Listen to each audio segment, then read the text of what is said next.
네, 메르스 확진 환자가 100명을 훌쩍 넘기면서 대한민국이 그야말로 메르스 공포에 휩싸였습니다.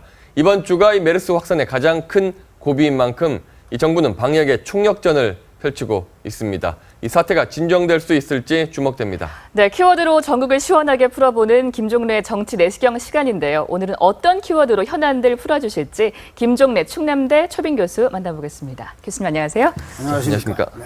자, 교수님 메르스 사태로 이제 대통령도 이제 방미를 취소하고 이런 상황인데 이 사태를 어떻게 봐야 됩니까?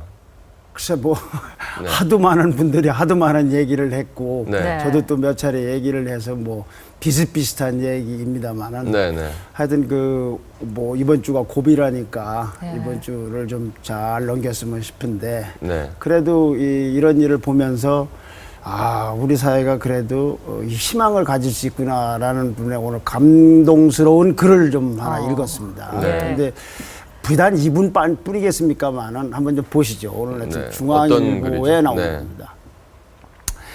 한림대 동탄 성심병원 중환자실에서 메르스와 싸우는 김현아 간호사님이 보낸 편지입니다. 아마 이분뿐만이 아니라 많은 의료진들은 많은 게 아니라 다 의료진 전원이 아마 이렇게 하실 거라고 심정을 생각하면서 우리끼리 여기서 정치인이 어떻고 나라가 어떻고 하고 있지만 밑에서는 이런 분들이 있기 때문에 그래도 우리나라는 살아날 수 있고 헤쳐나갈 수 있는 것이 아닌가. 저승사자 물고 늘어지겠습니다. 내 환자에게는 메르스를 못 오게라는 제목에서 쓴 겁니다. 다시 한번 보시죠. 그 편지 글 중에 보면은 보여주시죠. 메르스인지 처음엔 몰랐다 이거죠. 그래 첫 사망 환자를 보면서 사죄하는 심정이었고 그리고 그 후에 이뤄진 일입니다. 이 간호사님에게.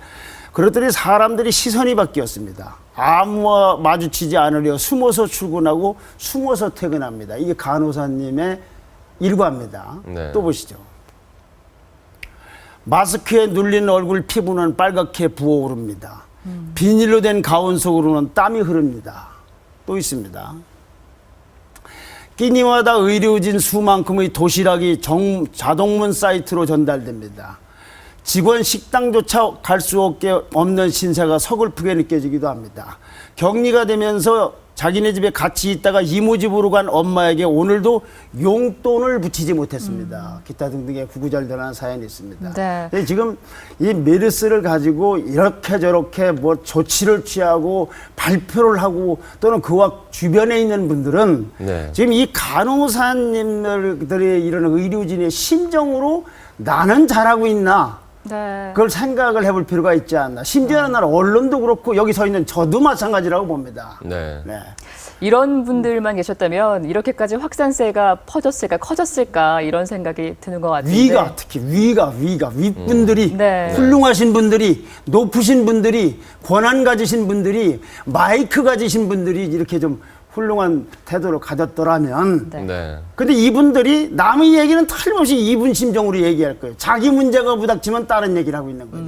그러니까 어떤 격리 환자는 울릉도까지 가서 그걸 공무원이 찾으러 다녀야 되고 골프를 치러 가고 이런 일 벌어지는 거 아니겠습니까? 참 화가 나는 부분은 이런 부분들이죠. 최근에는 중국 여행 가겠다고 막 부린 분도 계신 것 같더라고요. 정말 감사한 마음을 보내면서 주말을 보내고 용기와 격려의 박수를 보내면서 이런 분들에게 하면서 좀 주말을 맞았으면 하는 심정입니다. 이제 본격적으로 메르스 전부 풀어봐야 될 텐데 어떤 키워드로 준비해 오셨나요? 이번에 그 메르스 문제를 이렇게 하면서 나올 사람들은 다 나왔고 설칠 사람은 다 설치고 또 나와야 될 분은 가끔 또 늦게 나오기도 하고 이렇게 됐지만 최근에 왜 자치단체장들 활약이 좀 움직임이 좀 자꾸 눈에 띄지 않습니까? 그전하고 달리 이제 박원순 시장이라든지 남경필 지사라든지 아니면 이재명 성남시장이라든지 부산시장이라든지 순창 군수라든지 이런 분들이 왜 이렇게 나왔을까? 이걸 한번 좀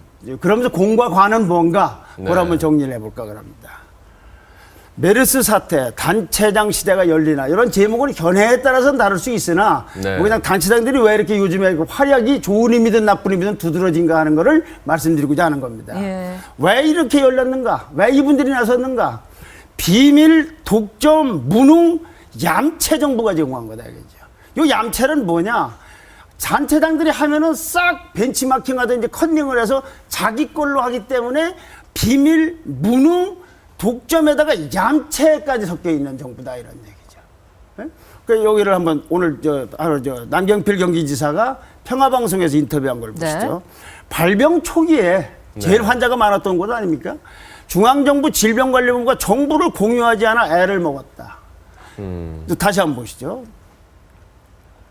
그래서 줄기차게 요청을 했고 그래도 잘 안 돼서 사실은 이병기 대통령 비서실장에게 연락해서 정부와 지자체 간 협업을 강력하게 요청해 그 후부터 정보 공유가 이루어졌다. 네. 지금 시대가 어떻게 바뀌었습니까? 디지털 시대 아닙니까? 네. 실시간으로 정보가 돌아다니고 굉장히 바쁘게 역동성 있게 돌아가는데 네. 이 정부는 아날로그식 기조 속에서 대응을 하기 때문에 네. 디지털 시대의 위기를 어떻게 아날로그식 행정 분림 독점 독불장군식으로 해서 되겠느냐 이거죠. 이거를 여당 출신인 지사가 여당에 대해서 하는 말이에요. 여권에 대해서. 그렇죠. 네. 이것이 이런 단체장들로 하여금 밖으로 나오겠다. 왜냐하면 이분들도 선출직이에요. 예. 네. 그리고 자기 밑에 자기가 관할하는 주민이 1,000만 명 이렇게 되고 이러지 않습니까? 박원순 시장도 마찬가지고. 그럼 가만히 있을 수가 없는데 무슨 정보를 줘야 뭘 하든지 말든지 할 거 아닙니까? 네. 근데 이런 국가적 위기는 정말 뭐 중앙정부, 지방정부 할 것 없이 다 힘을 합쳐도 극복할 수 있을까 말까인데 왜 이렇게 소통이 안 되는지 그렇죠. 이해가 안 됩니다. 정말로 이해가 안 돼요. 저도 예. 안 되고 나중에 이건 청문회에서 밝혀야 된다고 보는 겁니다. 문제는 정부가 공유가 된 상태에서 독불장군식으로 자체단체장들이 움직였으면 그건 문제인데 예. 네. 정보를 주지 않은 그걸 어떻게 하느냐 이거죠. 네.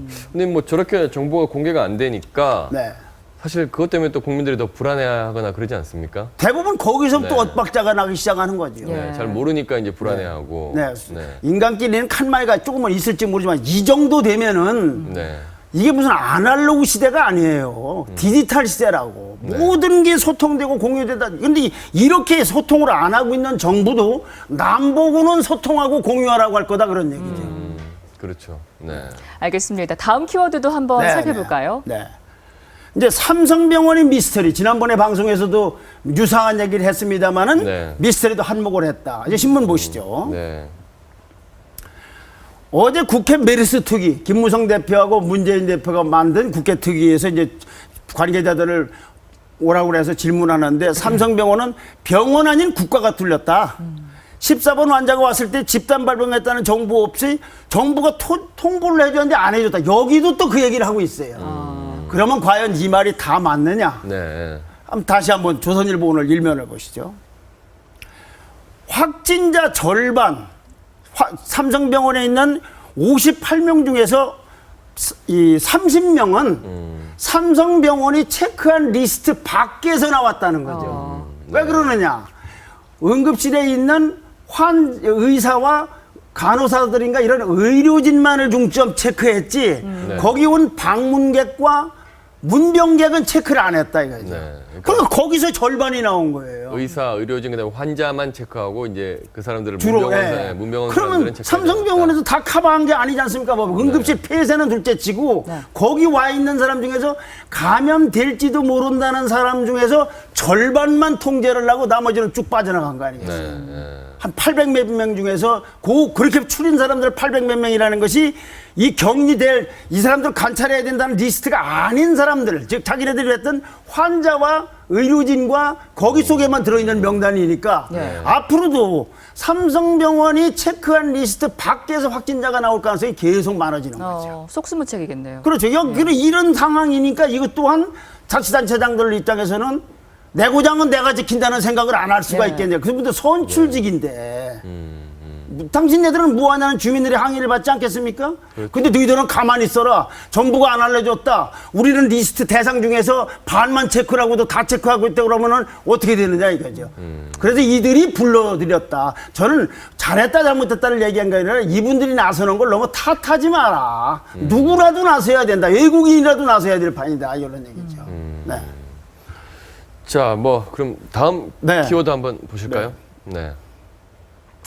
박원순 스타일의 공과가 여기서 이제 박원순 스타일이라 하면은 한밤 10시 반에 기자회견을 하고 마치 비루스가 감염된 것처럼 돼 있는 의사가 천몇백 명 뭐 무슨 저 재건축 무슨 모임에 갖고 네. 했다고 해서 폭로하듯이 주장을 했고 네. 내가 이제부터 질병관리 총책임지는 사람이다. 기타 막 그냥 꽝꽝꽝 때리는 거 있지 않습니까? 네. 이런 부분들에 대해서 많은 견해가 있고 경우에 따라서 이것은 이념 갈등을 낳을 수도 있는 부분까지 있다 이런 얘기죠. 그렇죠. 그러나 네. 공이 있다 이거죠.